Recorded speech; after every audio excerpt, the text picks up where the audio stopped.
سلام سلام. دقيمة سلام قبل دلي كم كل جزء بزخنة زيادة ني نمرر بفلاي دم بفتحي بزحني بزكال نشتي حساب رئيتون درب زلنا دم بفتحي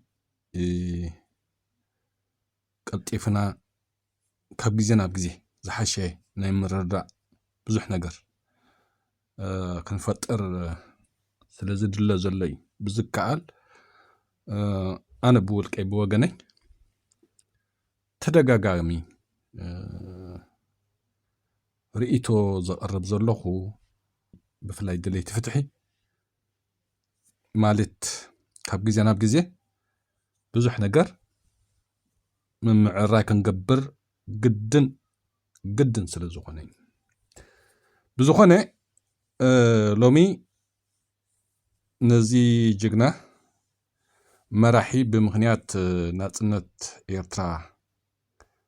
كنذكر إنا زبلو زلخو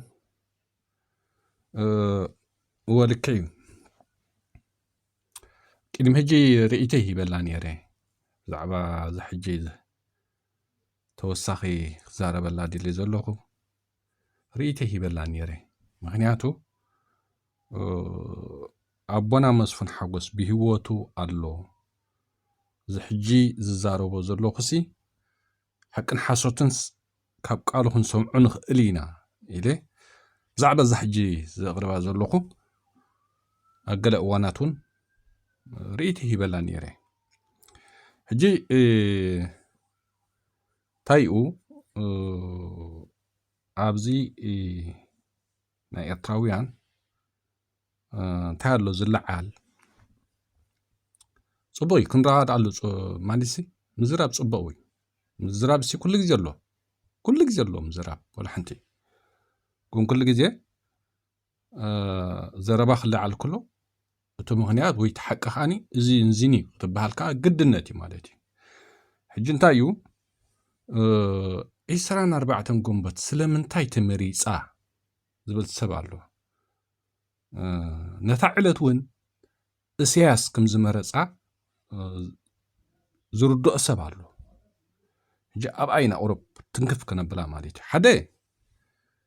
لكيو كساب علت إسران تشعتن كنا تايت ود النيرو نبعل دنكل نبعل عسب وزوتو وزته بزناي ناي قاش بركاون قلقله نيري جن أبزي حدا انتايو سخونة نجرسي نحنت هاجرسي معك أني أس إتا رأس ختمايا بتي رأس ختمايا تي كل نجر زعك أن مالتي نعبنا تسي كيلومترات إرتراسي كابناب كندي كتبل نحرفان كاسي كابي هاتعقنو كاب سمران دك أمحري كاب سمران نخرن كاب سمران باطع كاب سمراني من دفرع وزتا مالتي ونيادو أسمر رأس ختماس لزخونت مالتي جي حدا نسي تمعك أني سلزخوني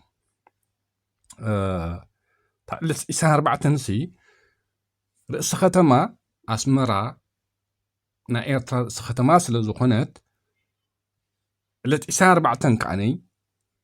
أسمرا حراس لزوصت تمعك أنيتات كأني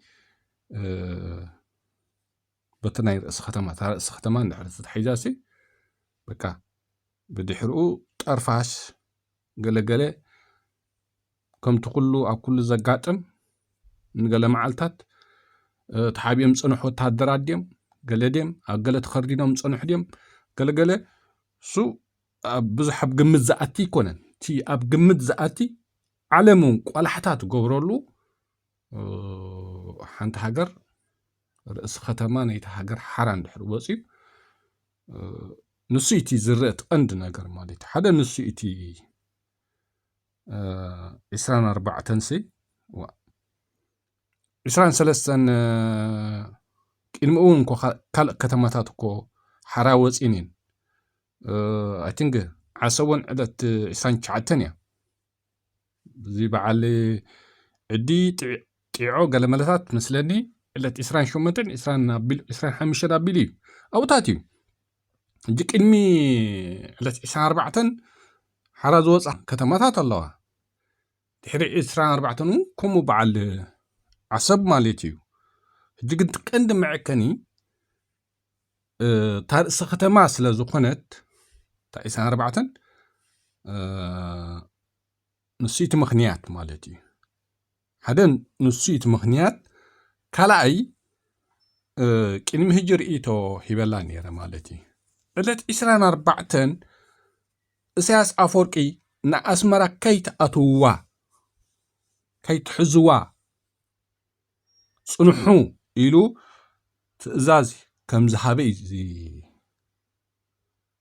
ዝስማዕ ኣነ ዝሰማዕክዎ ብወገነይ ቅድሚ ሕጂ እውን ርእይተይ ሂበሉ ዝነበርኩሲ ዕለት 24 ጉንቦት ኣስመራ ዝተተሓዘትሉሲ ኢሳያስ ከይትኣትውዋ ከይትሕዝዋ ከይትቆፃፀርዋ ኢሉስ ትእዛዝ ኣሕሊፉ ከም ዘሕለፈ ይስማዕ እዩ ሓቅን ሓሶትን ዝታሪክ እዚሲ ኣቦና መስፍን ሓጎስ ብሂወት ኣሎ ክሕተት ኣለዎ ኢለ ርእይተይ ሂበሉ ነይረ ቅድሚ ገለ እዋናት ማለት እዩ ሕጂ ኣብዛ ዕለት እዚኣ ኣስመራ ተታሒዛ ጉንቦት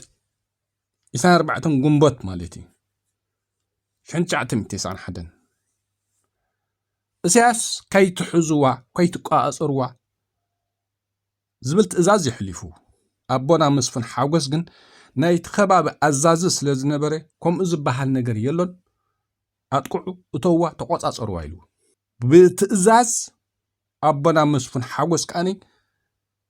ዕለት 24 ጉንቦት ኣስመራ ሓራ ወፅያ ማለት እዩ ኢሳያስ ግን ከይትኣትዋ ከይትቆፃፀርዋ ኢሉ እዩ ትእዛዝ ሂቡ እዚኣ ዘረባ እዚኣ ሓደ እዋን ከምዛ ኣቢለ ተዛሪበላ ነይረ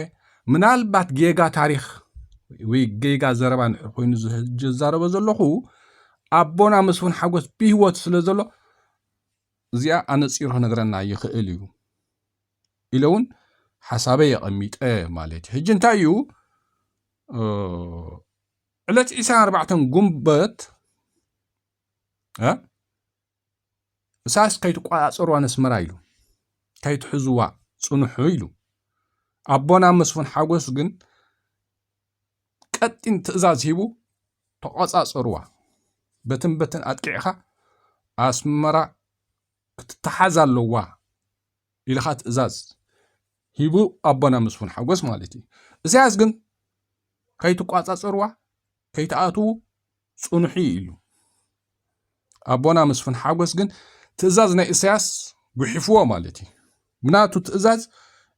ዕለት 24 ጉንቦት ኣስመራ ሓራ ወፂዋ ኣቦና መስፍን ሓጎስ ታሪክ ኣነ ዝሰማዕክዎ እዚ እዩ ኣስመራ ብትእዛዝ መስፍን ሓጎስ ሓራ ምስ ወፀት ኢሳያስ ሓሪቁ 3 መዓልቲ ኣብ ኣፍዓበት ቀንዩ ኤርትራ ሓራ ወፅያ ህዝቢ ጽበየካ ኣሎ ንዓ ተባሂሉ ኮርዩ ሓሚሙ ብሕርቃን 3 መዓልቲ ኣብ ኣፍዓበት ቀንዩ ዝበሃል ተለሚኑ እዩ ድሕሪ 3 መዓልቲ ኣስመራ መፅዩ እዚ ዘረባ እዚ ኣነ ተጋደልቲ ሰሚዐ ቅድሚ ሕጂ ርእይተ ሂበሉ ነይረ ሓቅን ሓሶትን ዝያዳ ንኽንፅር ግን ኣቦና መስፍን ሓጎስ ብሂወት ስለ ዘሎ ክሕተት ይከኣል እዩ ሓቅኻ ፅቡቅ ጌርና ክንፈልጦ ዝብል ሓሳብን ርእይተን ሂበ ነይረ ቅድሚ ሕጂ ማለት እዩ ሕጂ እንታይ እዩ እቲ ዕለት 24 ጉንቦት ኢሳያስ ዝመረፆ ዝመስለኩም ሰባት ኣለኹም ኣይኮነን 24 ጉንቦት ብቀጢን ትእዛዝ መስፍን ሓጎስ ዝተዛዘመ ስርሒት እዩ ስርሒት ኣስመራ ማለት እዩ ዕለት 24 ጉንቦት تا علتيا كابتن كلن كتماتات ببعلتن حراز وصا سلمنتا علت 24 تمريصان تلكخا ኣስመራ ርእሲ ከተማ ስለ ዝኾነት ናይ ሓንቲ ሃገር መዕቀኒ ርእሲ ከተማ ስለ ዝኾነ ማለት እዩ በዘን ክልተ ምኽንያት እያ ዕለት 24 ጉንበት ትግለጽ ብትእዛዝ ኢሳያስ ትነገር ተኸይዱ ነይሩ ተዝኸውን ኢሳያስ ከም ቆደሙ ከምቲ 78 ካብ ከባቢ ኣስመራ ምዝላቕ ኢሉ ንሳሕል ዝመለሶም ኣደናጊሩ 91 እውን ከምኡ ሓሲቡ ነይሩ ኸውን ከይተኣትዋ ኣስመራ ዝበለ 91 ሲ ልክዕ ከምቲ ናይ 78 ምዝላቕ ኢሉ ንድሕሪት መሊሱ ናይ 10 ዓመት ኩናት ዝተኻየደ 91 እውን ከምኡ ሓሲቡ ነይሩ ኸውን ከምኡ ኢለ ቂም ህጁም ርእይቶ ሂበ ነይረ ኣቦና መስፍን ሓጎስ ግን ኣይተቐበሎን ከም ዝበሃል ነገር የሎን ኢሉ ነቲ ትእዛዝ ናይ ኢሳያስ ጉሒፉ ብትእዛዝ መስፍን ሓጎስ እያ ሓራ ወፅያ 91 ስለዚ እዚ ጅግና ኣቦና መስፍን ሓጎስ ብምኽንያት እዛ መዓልቲ ብጅግንነቱ ክዝከር ኣለዎ ክብል ይደሊ ንስለ ክብሪ ኣቦና መስፍን ሓጎስ ከዓኒ ዕምባባ ሃብለ ይኹን ኣብዚ ኮመንት ይኹን ስለዚ ልክዕ እዩ ኣቦና መስፍን ሓጎስ ልክዕ በዚ ናይ ሚንካዕ ገለገለ ኣሎ ዝንቆፈሉ ምኽንያት ኣሎ ኣብ ካልኡ ኣቦና መስፍን ሓጎስ ህዱእ ተባዕ በሊሕ ኣዝዩ ምኩር መራሒ ብትባዓቱ ኩሉ ነገሩ ጅግና መራሒ እዩ ሓንቲ ናይ ኣቦና መስፍን ሓጎስ ኣብዛ ሚንካዕ ኣጋጢማ ዝነበረት ኣብኣ መርማሪ ነይሩ ይሃርም ነይሩ ዝብል ንቐፌታ እዩ ዘለዎ እምበር ኣብ ካልኡ መስፍን ሓጎስ ብተጋደልቲ ህዝባዊ ግንባር ኣዝዩ ፍቱው ዝነበረ ንተጋደልቲ እውን ፀቕጢ ዘይነበሮ ብዙሕ ነገር ማለት እዩ ኣብ ወታደራዊ ዓቕምታቱ ኣዝዩ ምኩር ተባዕ በሊሕ ጅግና መራሒ እዩ ኣቦና መስፍን ሓጎስ ጅግና ስለ ዝኾነ እዩ ኸዓኒ 1991 ኢሳያስ ንኣስመራ ካይትኣትውዋ ክብል ከሎ ኣቦና መስፍን ሓጎስ ግን ገጢምዎ ንኢሳያስ ከምዛ ናይ 78 ክፃወተልና እምዝላቕ ኢሉ ስለ ዝበለ እዩ ትእዛዝ ናይ ኢሳያስ ኣፈወርቂ ጉሒፉ ዕለት 24 ጉንበት 1991 ኣስመራ ሓራ ውፅይዋ ማለት እዩ ስለዚ ዕለት 24 ክዝክር ከለኻሲ ቀዳማይ ዝዝክር መስፍን ሓጎስ እዩ ያ ዝኾነ ሰብ ክፈልጣ ክእል ኣለዎ ዝኾነ ኣብ ደንበ ፍትሒ ዘለኻ ደኻ ኣብ ደንበ ህግደፍ ዘለኻ ደኻ ጉንበት 24 መዓልቲ ናጽነት ክዝክር ከላሲ ኣስመራ ሓራ ዘውፃ መስፍን ሓጎስ ብቀጢን ትእዛዙ ብጅግንነቱ ነቲ ሰራዊት መሪሑ ሓራ ዘውፃ መስፍን ሓጎስ እዩ እዚ ታሪክ እዚ እውን ህግደፍ ከይዓብጦ ክንጥንቀቕ ክንክእል ኣለና ዝመደናገረ ጉጅለ ኢሳያስ ምክንያቱ ናይ ፈንቅል ርኢና ኢና ፈንቅልሲ ቶም ላዕለዎት መራሕቲ ናይ ፈንቅል ቶም ላዕለዎት መራሕቲ ዋና ናይቲ ታሪክ ኣይጉለፁን እዮም ናይ ፈንቅል ከዓነ ቶም ቀንዲ ናይታ ፈንቅል ስርሒት ቀንዲ ከዓነ ቀንዲ 3 ሰባት እዮም ጀነራል ስፍሓት ኢፍሮም ጴጥሮስ ጀነራል ዕቁበ ኣብርሃ እዚኦም ኣብ ፈንቅል ዝዝከሩ ሰለስቲኦም ኣይዝከሩን እዮም ዋና ስራሕቲ ናይ ፈንቅል ግን እዞም 3 ሰባት ጀነራል ስፍሓት ኢፍሮም ጀነራል ዕቁበ ጴጥሮስ ሎምን ሰለስቲኦም እዮም ስፍሓት ኢፍሮም ብካርታን ወዘተን ማለት እዩ جنرال عقبة بعتكن سنكن مالتي بيتروس بسليا مالتي يمتن كنديم دحرو بعد تشاينا لو قاللو مالتي جنزم مرحت زيهم أفنقل يذكروا أي ذكرنيم ناس مرح أني أسمرا حارة زوجها مسفن حقوسي سياس كيت أتوا قال خبل كله كم زبها النجار يلن وتو طرحيلو بتبعاتو نتو أكبابي سمرا زنبري سراويت عزيزو حارة زوجها مسفن حقوسي مسفن حقوس تأزاز ناي إسياس تقبل نير تزخون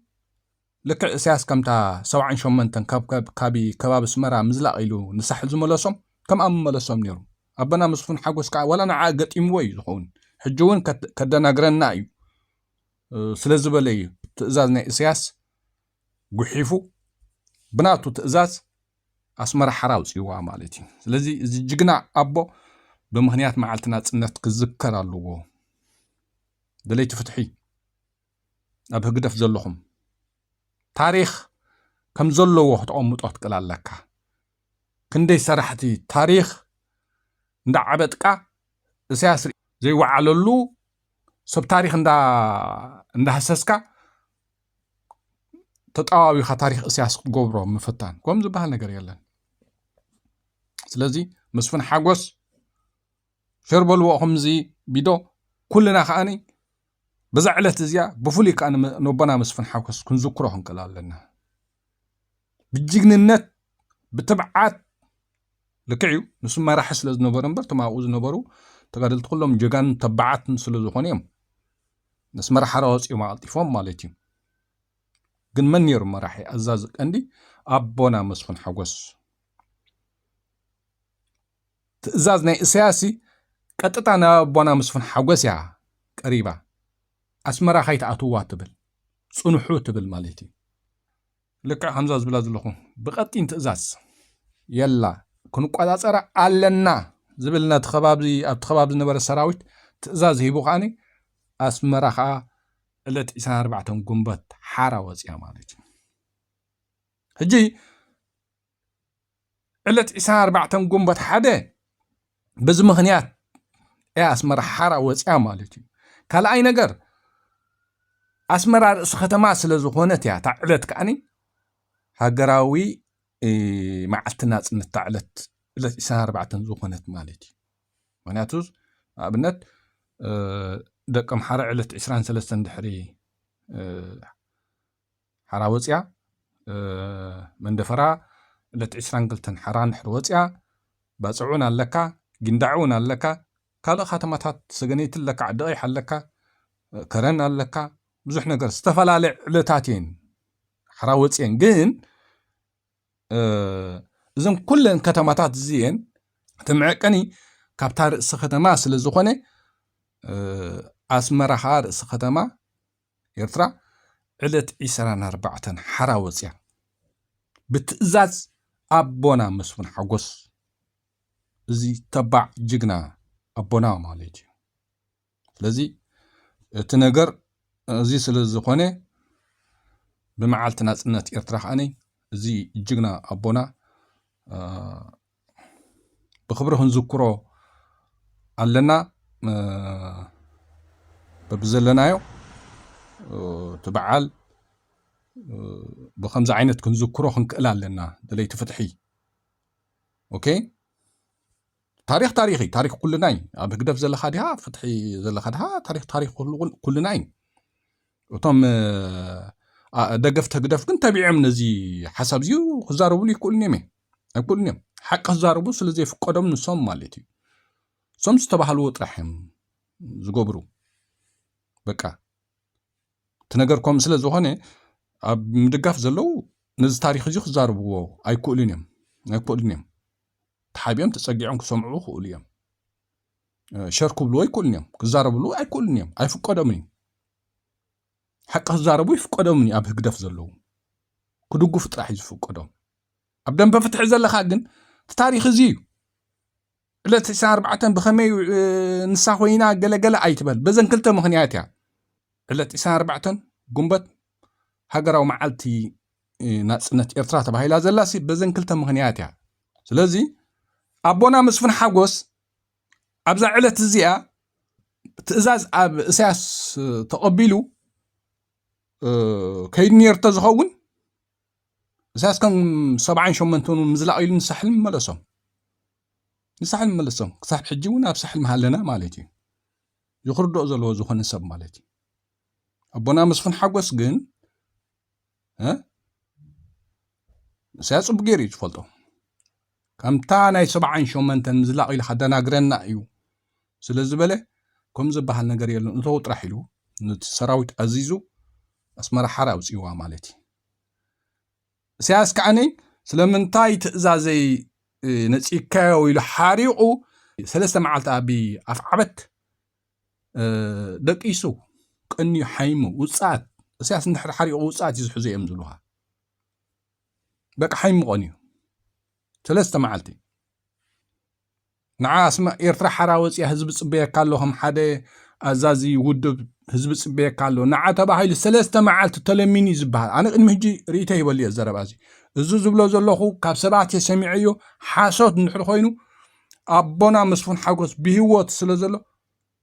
ተሓቲቱ ተሓቂ ከነፅሮ ይኽእል ኢለ እውን ቅድሚ ሕጂ ርእይተ ይበል ነይረ ሕጂ ምዝ ምኽንያት ናይ መዓልቲ ናጽነት ኤርትራ ከዓኒ ኮነልዕሎ ስለ ዘለና ኢኻ ዘልዕሎ ዘለኹ ማለት እዩ ስለዚ ብፍልይቲ እዛ መዓልቲ ክዝከር ከላሲ ኣቦና መስፍን ሓጎስ እዩ ቀዳማይ ክዝከር ዝግብኦ ማለት እዩ ኣስመራ ብትእዛዙ እያ ሓራ ወፅያ ጉጅለ እሳያስ ግን ነዚ ይዛረብሉ እዮም ፈንቅል ብትእዛዝ ናይ ስፍሓት ይፍረምን ጴጥሮስን ጀነራል ዕቁበን እዚኦም ላዕለዎት ኣዘዝቲ ናይ ፈንቅል ስፍሓት ይፍረን ካርታ ሓንፂፅዋ ማለት እዩ ኩላ ነገር ወዲእዋ ጀነራል ዕቁበ ኣብርሃ ኻነ ኣብኡ ዘድልዕ ዕጥቅን ካልእን ከዓኒ ዝግባእኻ ኣዳልዩ ማለት እዩ ጴጥሮስ ከዓኒ ብስልያን ገለን ኮላ ነገር ሰራዊት ቤንካ ኣትኾም ዘለዎ ናይ ደርጊ ኣበናይ ሽንጭሮ ኣሎ ኣበናይ እንታይ ድፋዕ ኣለዎ ገለመለ እዞም 3 መራሕቲ እዚኦም እዮም ናይ ፈንቅል ከዓነ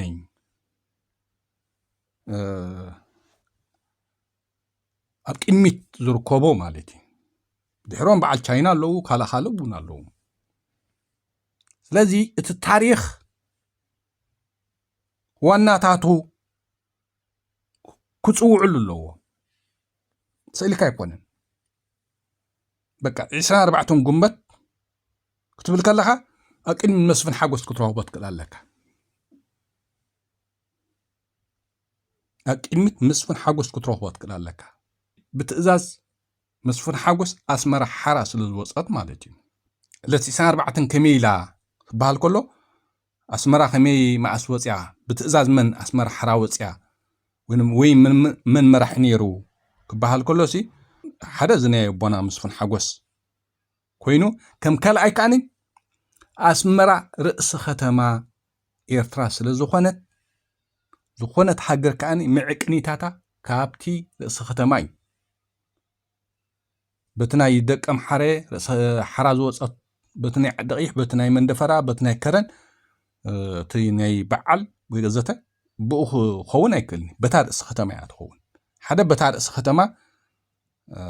ክንዝክራ ንኽእል ወይ ከም ዝኾነታ ዕለት ማለት እዩ በቲ ሓደ ኻኒ ዕለት 24 ጉንበት ብቐጢን ትእዛዝ ጀነራል መስፍን ሓጎስ ኣስመራ ሓራ ከም ዝወፀት ክንፈልጦ ኣለና 24 ጉንበት ክትብል ከለኻ ኣብ ቅድሚት መስፍን ሓጎስ ክትረኽቦ ትክእል ኣለካ ብሕጂ ዘይፈለጥኩም እቲ ታሪኽ ከም ዘለዎ ትፈልጥዎ ትኩልለኩም ስለዚ ነዚ ሕጂ ብፍላይ ደለይ ትፈትሕዎም ክትዛረብሉ ትኽእሉ ከይዕበጥ ከምዚ ናይ በዓሊ ፈንቅል ወናታት ታሪክ ኣፀጊዕካ ዝግበር ጽቡቕ ኣይኮነን ታሪክ ከም ዘለዎ ከም ዝነበሮ ክስነድ ኣለዎ ከም ዝነበሮ ክዝንቶ ኣለዎ መን ነይሩ በዓል መን ነይሮም من أزازينيرو وزته تا تاريخ كم زنبرة تأخا كوف كتب لازل لك لذي نزنقر بخمسة هنري أنكر لنا بمخنيات معلتنا سنة إرتراخاني أبونا مسفن حاقوس كاني لكي كم بزخ زارب الصنحخو بخبري كنذكرو لنا أملاخ እድሜ ሂቦ ክሳብ ሕጂ ብህይወቱ ኣሎ ስለዚ ንኽብሪ ኣቦና መስፍን ሓጎስ ከዓኒ ልቢ ግደፍኡኹም ኣብዛ ኮመንት ማለት እዩ ሰሰናዩ